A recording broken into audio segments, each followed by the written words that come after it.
সবাইকে স্বাগত জানাচ্ছি। এই ভিডিওতে আলোচনা করব নন ফাইনাইট ভার্ব সম্পর্কে, স্পেশালি নন ফাইনাইট ভার্বের মধ্যে যে ইনফিনিটিভ রয়েছে সেই ইনফিনিটিভ সম্পর্কে এই ভিডিওতে ইন ডেপথ আলোচনা করার চেষ্টা করব। তো প্রথমেই দেখে নিই যে আসলে নন ফাইনাইট ভার্ব কি। যে ভার্ব কোনো সেন্টেন্সের বক্তব্য সমাপ্ত করতে পারে না এবং সেন্টেন্সের সাবজেক্ট অনুসারে যার রূপ নির্ণীত হয় না, সেটাকে সাধারণত নন ফাইনাইট ভার্ব বলা হয়। আরও ক্লিয়ারলি যদি বলতে চাই তাহলে বলতে হবে ফাইনাইট ভার্বের ঠিক উল্টো হচ্ছে নন ফাইনাইট ভার্ব। ফাইনাইট ভার্বটা কি করে?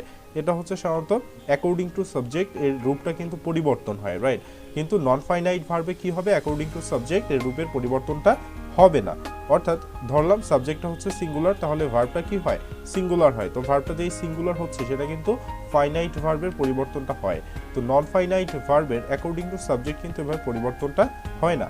তো আমরা যদি একটা এক্সাম্পল দেখি তাহলে আরো বুঝতে সুবিধা হবে। তো ফার্স্ট যে এক্সাম্পলটা রয়েছে সেটা হচ্ছে যে Akash likes to sing a song, right. Akash হচ্ছে গান গাইতে পছন্দ করে। এখন এখানে বাক্যটিতে যদি আমরা খেয়াল করি তাহলে দেখবো এখানে সাবজেক্ট রয়েছে আকাশ এবং পরবর্তীতে ভার্ব যেটি রয়েছে সেটি হচ্ছে লাইকস এবং পরবর্তীতে আরো একটি ভার্ব আছে সেটি হচ্ছে সিং। এখন এই ভার্বটির দিকে যদি খেয়াল করি তাহলে দেখবো যে আকাশ ভার্বটি কিন্তু সিঙ্গুলার, এই কারণে এইখানে যে লাইকস যে ভার্বটি সেটার সাথে কিন্তু এচ যুক্ত হয়েছে, রাইট। কিন্তু পরবর্তী যে ভার্ব সিং এটার পূর্বে কি রয়েছে? একটা টু রয়েছে, রাইট। এই কারণে কিন্তু এটার কোনো পরিবর্তন হচ্ছে না। এখন কথা হচ্ছে আমরা এই যে সাবজেক্টটা, এই যে আকাশ সাবজেক্ট, এখানে যদি আমরা দে বসাই আকাশের পরিবর্তে তখন কি হয়ে যাবে? তখন কিন্তু দে লাইকস আর লাইকস থাকবে না, তখন লাইকসটা কি হয়ে যাবে? লাইকসটা হচ্ছে লাইক হয়ে যাবে, অর্থাৎ এসটাকে আমাদের বাদ দিতে হবে। তার মানে এই লাইক ভার্বটা এটা কিন্তু অ্যাকর্ডিং টু সাবজেক্ট পরিবর্তনের সাথে পরিবর্তনটা হয়ে গেল। তাহলে এটা হচ্ছে আমাদের নন ফাইনাইট ভার্ব নয়, এটি কিন্তু হচ্ছে ফাইনাইট ভার্ব। তাহলে অ্যাকর্ডিং টু সাবজেক্ট যে রূপের যে পরিবর্তনটা হলো সেটা কিন্তু হচ্ছে আমাদের এই ফাইনাইট ভার্বের পরিবর্তনটা হলো। কিন্তু পরবর্তীতে যে এই ভার্ব রয়েছে সিং, এখানে সাবজেক্ট আকাশ না বসে যদি আমরা দে বসাই তাহলে কিন্তু এই সিংই থাকবে, এই সিং এর কিন্তু কোনো পরিবর্তন হবে না। তাহলে অ্যাকর্ডিং টু সাবজেক্ট যে এই সিং এর পরিবর্তনটা হচ্ছে না, এটাই হচ্ছে নন ফাইনাইট ভার্ব। এখন আমরা চলে আসি ইনফিনিটিভে। তো ইনফিনিটিভ আসলে কি? যদি একবারই খুব সংক্ষেপে বলি তাহলে বলতে হবে কোনো একটা ভার্বের প্রেজেন্ট ফর্মের পূর্বে যদি আমরা টু বসাই তাহলে কিন্তু সেটা হয়ে যায় ইনফিনিটিভ, সেটা কিন্তু হচ্ছে ইনফিনিটিভের কাজ করে। অর্থাৎ ইনফিনিটিভ হচ্ছে টু প্লাস কোনো ভার্বের প্রেজেন্ট ফর্ম। ইনফিনিটিভকে আমরা সাধারণত দুই ভাগে ভাগ করতে পারি। তো ইনফিনিটিভ হচ্ছে সাধারণত দুই প্রকার, একটা হচ্ছে সিম্পল বা নাউন ইনফিনিটিভ এবং অন্যটি হচ্ছে কোয়ালিফাইং ইনফিনিটিভ, রাইট। তো প্রথমে আমরা দেখি হচ্ছে যে সিম্পল বা নাউন ইনফিনিটিভ জিনিসটা কি। আসলে অ্যাকচুয়ালি নাম দেখলে আসলে বোঝা যায়, যেহেতু নাউন ইনফিনিটিভ তাহলে অবশ্যই নাউন ইনফিনিটিভ কোনো একটা সেন্টেন্সে অবশ্যই নাউনের কাজ করবে। হ্যাঁ, সেটাই নাউন ইনফিনিটিভ কি করে? কোনো একটা বাক্যে সাধারণত হচ্ছে নাউনের কাজ করে। তাহলে নাউন ইনফিনিটিভ কি? নাউন ইনফিনিটিভ হচ্ছে ওই ধরনের ইনফিনিটিভ যেটা সাধারণত একটা বাক্যে নাউনের কাজ করে। একটা এক্সাম্পল দেখি, to swim is a good exercise. তাহলে দেখবো এখানে to plus verb present form রয়েছে যেটা হচ্ছে সুইম। তাহলে এটা যদি খেয়াল করি তাহলে দেখবো এই যে ইনফিনিটিভটা এটা কিন্তু সেন্টেন্সের সাবজেক্ট হিসেবে ব্যবহৃত হয়েছে। টু সুইমের পরে কিন্তু এই সেন্টেন্সের ভার্ব রয়েছে ইজ এবং বাকি পরে যেটি রয়েছে অবজেক্ট অথবা কমপ্লিমেন্ট। তাহলে এটা যেহেতু এই সেন্টেন্সের সাবজেক্টের পজিশনে বসেছে, তো এটা কিন্তু হচ্ছে এই সেন্টেন্সের নাউনের কাজ করেছে এবং সাবজেক্টের পজিশনে বসেছে। সেকেন্ড যে বিষয়টি রয়েছে ইনফিনিটিভ সেটি হচ্ছে যে জিরান্ডিয়াল বা কোয়ালিফাইং ইনফিনিটিভ। তো জিরান্ডিয়াল বা কোয়ালিফাইং ইনফিনিটিভ আসলে কি? তো জিরান্ডিয়াল বা কোয়ালিফাইং ইনফিনিটিভ সাধারণত কোনো একটা সেন্টেন্সে পারপাস, উদ্দেশ্য, কারণ, শর্ত এবং হচ্ছে ফলাফল প্রকাশ করে থাকে এবং ওই সেন্টেন্সে অ্যাডজেক্টিভ এবং হচ্ছে অ্যাডভার্বের মতো ব্যবহৃত হয়। আমরা একটা এক্সাম্পল দেখি তাহলে বুঝতে সুবিধা হবে। তো এক্সাম্পল যেটি রয়েছে, this house is to let, right. এই বাড়িটি ভাড়া দেওয়া হবে। এখন এই সেন্টেন্সে যদি আমরা খেয়াল করি দিস হাউস হচ্ছে এই সেন্টেন্সের সাবজেক্ট, ইজ হচ্ছে ভার্ব এবং লাস্ট যেটা রয়েছে to let infinitive, to plus ভার্বের বেস ফর্ম। এখন এই টু লেট এটা কি হচ্ছে নাউন ইনফিনিটিভ নাকি কোয়ালিফাইং ইনফিনিটিভ? এই টু লেট যদি আমরা দেখি তাহলে দেখবো হচ্ছে এই বাড়িটি ভাড়া দেওয়া হবে, রাইট। তার মানে হচ্ছে এই যে ঘরটি বা বাড়িটি, এই ঘর সম্পর্কে বলা হয়েছে এই টু লেট দ্বারা, রাইট। তাহলে এই টু লেট কি করেছে? এই টু লেট কিন্তু হচ্ছে এই যে হাউস যে রয়েছে সেই হাউসকে কিন্তু কোয়ালিফাই করেছে বা মডিফাই করেছে। তো যেহেতু এই যে টু লেট এটা কিন্তু এই হাউসকে যেহেতু কোয়ালিফাই করেছে তাহলে এটা কিন্তু হচ্ছে এই সেন্টেন্সে অ্যাডজেক্টিভের কাজ করেছে, কারণ হচ্ছে নাউনকে যে কোয়ালিফাই করে সেটা হচ্ছে অ্যাডজেক্টিভ। তাহলে এই টু লেট যেহেতু অ্যাডজেক্টিভের কাজ করলো এটা হচ্ছে কোয়ালিফাইং ইনফিনিটিভ বা জিরান্ডিয়াল ইনফিনিটিভও বলা হয়। এখন আমরা দেখব নাউন ইনফিনিটিভের ব্যবহার, রাইট।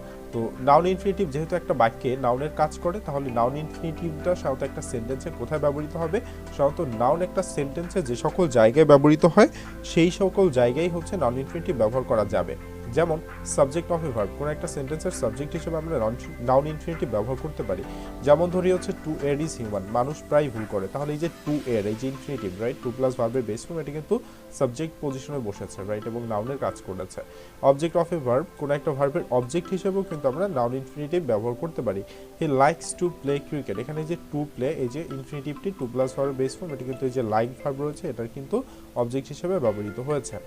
এরপরে হচ্ছে complement of a verb, right, কোনো একটা ভার্বের কমপ্লিমেন্ট হিসেবে হচ্ছে আমরা ব্যবহার করতে পারি নাউন ইনফিনিটিভকে। তো সেটা যদি দেখি যে to see is to believe, right, কোনো কিছু দেখা হচ্ছে বিশ্বাস করা, তাহলে এই যে ইজ ভার্বটি যেটি রয়েছে সেই ইজ ভার্বের কমপ্লিমেন্ট হিসেবে কিন্তু এই যে টু বিলিভ ব্যবহৃত হয়েছে। নাউন ইনফিনিটিভ কোনো একটা প্রিপোজিশন অবজেক্ট হিসেবে ব্যবহৃত হতে পারে। তো সেই ক্ষেত্রে যদি একটা এক্সাম্পল দেখি, he is about to die, right, সে হচ্ছে প্রায় মারা যাচ্ছে। তো হচ্ছে যে এই যে অ্যাবাউট যে প্রিপোজিশনটা রয়েছে প্রিপোজিশনের অবজেক্ট হিসেবে কিন্তু এই যে টু ডাই এই ইনফিনিটিভটি ব্যবহৃত হয়েছে।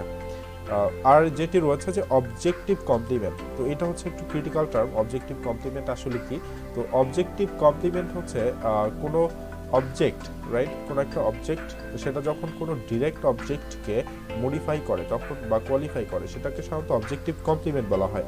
তো এই বাক্যটার অবজেক্ট হচ্ছে কি? আই স হিম, আমি তাকে দেখেছিলাম, রাইট, এখানে কিন্তু ফুল স্টপ দিলে বাক্যটা শেষ হয়ে যায়, আমি তাকে দেখেছিলাম। তাহলে ডিরেক্ট অবজেক্ট হচ্ছে স ভার্বের হিম, এই হিমকে কোয়ালিফাই করেছে কিন্তু এই গো ভার্বটি, রাইট, এই গো ভার্বটি কি করেছে? হিমকে কোয়ালিফাই করেছে, আই স হিম গো, আমি তাকে যেতে দেখেছিলাম। তাহলে এই যে গো ভার্বটি এটি যেহেতু এই যে ডিরেক্ট অবজেক্টকে কোয়ালিফাই করেছে, এজন্য গো ভার্বটি হচ্ছে এই সেন্টেন্সের অবজেক্টিভ কমপ্লিমেন্ট, এটি কিন্তু হচ্ছে নাউন ইনফিনিটিভ। এখন আমরা দেখব ইউজ অফ জিরান্ডিয়াল অথবা কোয়ালিফাইং ইনফিনিটিভ। কোয়ালিফাইং ইনফিনিটিভের ব্যাপার হচ্ছে আমরা দেখার চেষ্টা করব। তো কোয়ালিফাইং ইনফিনিটিভ এটা সাধারণত তিন জায়গায় ব্যবহার হতে পারে, সেটা হচ্ছে যে অ্যাডজেক্টিভ হিসেবে ব্যবহার হতে পারে, অ্যাডভার্ব হিসেবে হতে পারে এবং হচ্ছে অ্যাবসলিউট হিসেবে ব্যবহৃত হতে পারে। তো অ্যাডজেক্টিভ হিসেবে আমরা বুঝি, অ্যাডজেক্টিভ হিসেবে কি করবে? কোনো নাউনকে সেটা কোয়ালিফাই করতে পারে। তো এই সেন্টেন্সটা যদি দেখি this house is to let, তাহলে এখানে এই যে টু লেট রয়েছে, এই টু লেট কি করেছে? এই যে নাউন রয়েছে হাউস, এই হাউস নাউনটিকে কোয়ালিফাই করেছে, এই জন্য এটা হচ্ছে কি? Qualifying infinitive, right. এবং হচ্ছে যে পরবর্তীতে যেটি রয়েছে অ্যাডভার্ব হিসেবে ব্যবহৃত হতে পারে কোয়ালিফাইং ইনফিনিটিভ। তো উই ইট টু লিভ, আমরা হচ্ছে খাওয়ার জন্য বাঁচি, রাইট, এই যে ইট ভার্বটি রয়েছে, ইট ভার্বকে কোয়ালিফাই করেছে হচ্ছে এই যে টু লিভ ইনফিনিটিভটি, রাইট। এবং হচ্ছে ফাইনালি যেটা সেটা হচ্ছে অ্যাবসলিউট হিসেবে ব্যবহৃত হতে পারে কোয়ালিফাইং ইনফিনিটিভ। তো সেক্ষেত্রে অ্যাবসলিউটের ক্ষেত্রে সেটা হচ্ছে কোনো একটা টোটাল সেন্টেন্সকে মডিফাই করে, right, to tell the truth, সত্যি বলতে, রাইট, এই যে সত্যি বলতে, to tell the truth, I don't trust you, আমি তোমাকে বিশ্বাস করি না, যে আমি তোমাকে বিশ্বাস করি না, টোটাল সেন্টেন্সকে কিন্তু কোয়ালিফাই করেছে এই যে টু টেল দ্য ট্রুথ। এই যে টু টেল এটা কিন্তু টোটাল অ্যাবসলিউট, এই যে total I don't trust you এই টোটাল যে বাক্যটা এটাকে কিন্তু কোয়ালিফাই করেছে, এই জন্য হচ্ছে এটা অ্যাবসলিউট হিসেবে ব্যবহৃত হয়েছে এবং এটা হচ্ছে qualify infinitive. Thanks for watching. If you like my videos, then please subscribe my channel and share the video.